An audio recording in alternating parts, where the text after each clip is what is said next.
Baik, bismillahirrahmanirrahim. Assalamualaikum warahmatullahi wabarakatuh.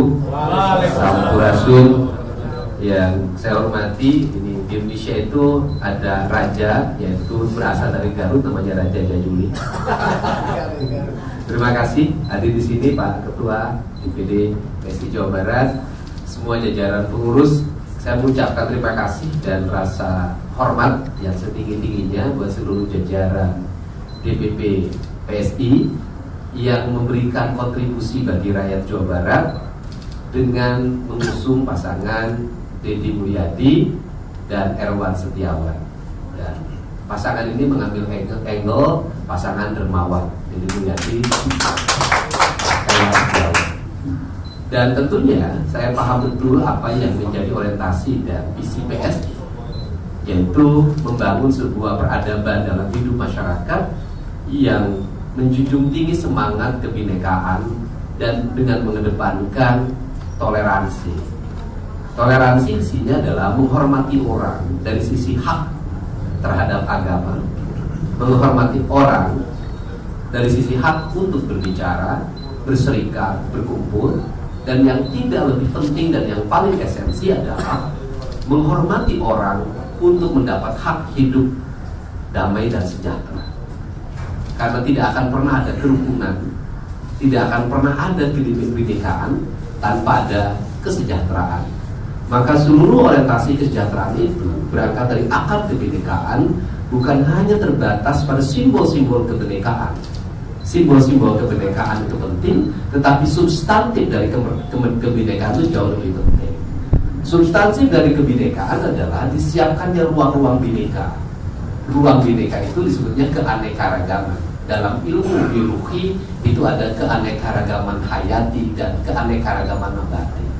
Keanekaragaman hewani yang disebutnya ekosistem kehidupan. Maka orientasi visi saya ke depan adalah mengembalikan kembali agar ekosistem kehidupan itu bisa hidup. Bagaimana ekosistem air itu hidup, bagaimana ekosistem gunung itu hidup, bagaimana ekosistem sawah itu hidup, bagaimana ekosistem laut itu hidup. Karena dengan kehidupan yang setara dan seluruh ekosistem itu akan tercipta harmoni. Harmoni dalam perspektif ideologi yang dulu dianggap sangat tradisi dan sangat meluhur dalam kaidah Sunda adalah perspektif yang disebut dengan silih asa, silih asi, silih asu. Kemudian dalam perspektif yang berikutnya itulah ideologi Siliwangi. Ideologi Siliwangi adalah ideologi yang menjaga keutuhan negara dengan menjaga keutuhan kehidupan. Bukan hanya kehidupan kultur manusia, tetapi kehidupan kultur hewani, nabati. Ini penting yang dilupakan oleh kita.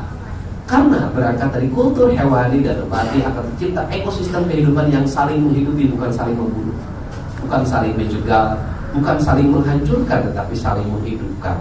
Dan esensi dari semua itu akan bermuara pada satu titik. Dalam kaidahnya Abah, itu ada kiai besar di Jawa Barat, Abah Anom, itu akan titik pada satu titik la ilaha illallah.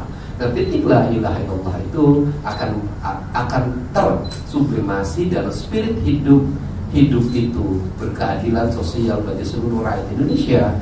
Dalam keadilan itu adalah spirit ketuhanan, spirit la ilaha illallah. Inilah prinsip-prinsip dasar yang mungkin dilupakan dalam perspektif pembangunan di Jawa Barat hari ini, dan itu akan menjadi sentuhan. Maka saya akan memulai pembangunan di Jawa Barat dengan melakukan perubahan secara mendasar tentang tata ruang dengan 4 dimensi kebinekaan culture. Ada Sunda Kulon, yaitu wilayahnya Bogor, sebagian Sukabumi. Ada Sunda Priangan, kita sudah tahu. Priangan ada Priangan Timur, kemudian ada Sunda Cirebonan, Majalengka, Indramayu, dan itu Pantura sampai Karawang Utara, dan ada Sunda Betawi. Dalam karakter ini mungkin dalam 3 tahun ke depan nanti akan terlihat bagaimana karakter wilayah bangunan segala macam di sebuah wilayah. Ada Kulon begini cirinya, Priangan begini cirinya, kemudian Cirebon begini cirinya, kemudian nanti Betawi begini cirinya. Dengan saya tidak akan menjadi gubernurnya kota, saya akan menjadi gubernur Jawa Barat, dan nanti kantor gubernur tidak akan hanya di Gedung Sate. Saya tidak akan ngantor di Gedung Sate dalam setiap hari. Tapi nanti ada kantor gubernur di wilayah Cirebon, sudah ada kantor ex-presidenan zaman dulu. Ada kantor gubernur di wilayah Purwakarta, itu ada ex-presiden zaman dulu. Ada kantor gubernur di wilayah Bogor, itu ada ex-presiden zaman dulu. Dan ada kantor gubernur di wilayah Priangan Timur, yaitu ex-Garut. Dari situlah lahirlah pemimpin yang hadir di tengah-tengah masyarakat, tidak berada pada titik pusat pemerintahan, tetapi berada pada titik pusat kebutuhan publik. Publik butuh, di situ ada pemimpinnya. Karena tugas pemimpin hadir pada semua kebutuhan.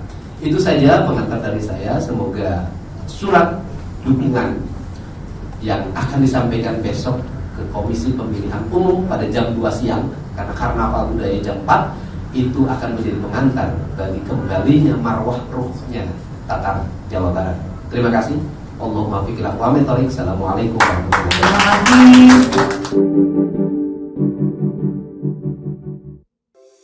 Di antara banyak sumber informasi, kami layak dipercaya karena kami menggali lebih dalam, berpihak pada kebenaran, berpegang pada data dan fakta, agar layak Anda jadikan referensi. Kompas TV, independen, terpercaya.